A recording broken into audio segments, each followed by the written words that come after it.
So let's now prepare our hearts for the most important part of today, the Word of God. So it is our honor and joy to introduce to you our speaker today. He is a servant leader with a heart for discipleship and compassion. He holds a master's degree in transformational leadership from the International Graduate School of Leadership, or IGSL. He began as a youth pastor, led CCF Taytay for 5 years, then went on to plant several churches until he became the regional head pastor of Netways. He currently serves as the director of Tulong Tayo Ministry, the community development and disaster relief arm of CCF. He is also part of the National Church Planting Committee in charge of leadership development and church health. Alongside his beloved wife, Sister, they counsel couples and families through retreats and seminars. They'll be joyfully married for 34 years, blessed with 3 children, a daughter-in-law, and a sweet 1-year-old granddaughter.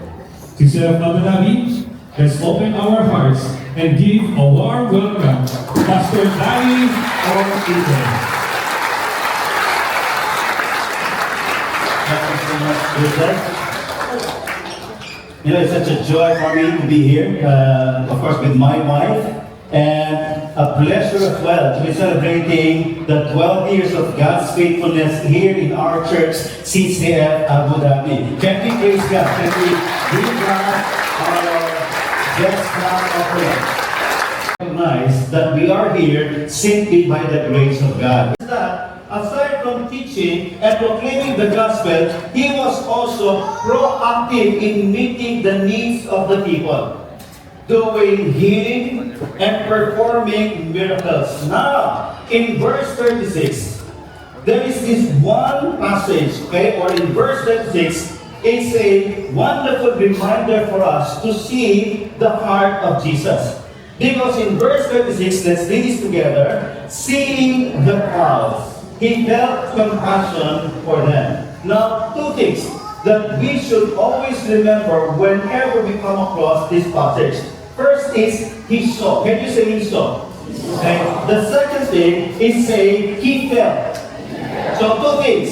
First is that he saw. Kailangan ng Diyos sa lens of compassion. I don't think you will be enjoying this so-called life, work, business. Kung may pinagagawa ang Diyos sa iyo ngayon at may sinasabi sa iyo, anak, it's about time you go serve. If you will miss the privilege of taking part dun sa kingdom building ni God, tomorrow may not be a promise for you. Pray for more volunteers. Don't just pray for more laborers. Join the workforce. Join the labor force. Ang ganito po natin yung culture and habit na nagtutulak na tayo, pray ka, huwag na ako siya na. Uy, baka pwede ka masabi ako, sige, siya lang. Ang ganito tayo magtulak. Right? So sabihin po natin, volunteer, not voluntold. Volunteer, not voluntold, because we have to serve with our God-given resources and ability. Why? Your life and the breath that we breathe, your life, your talent, and all you have is not your own. Remember, it's just on loan.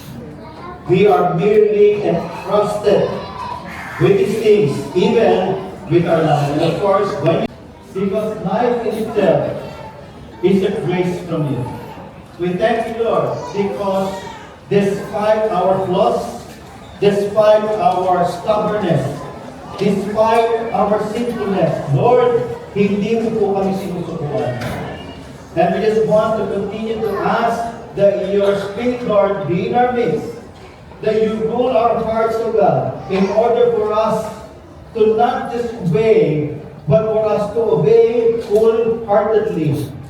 And I pray, O God, that you will use each one of us for your purpose and for your glory. Lord, if we would just simply look around and see how people are suffering. There are a lot of people who, just like what we saw, they are also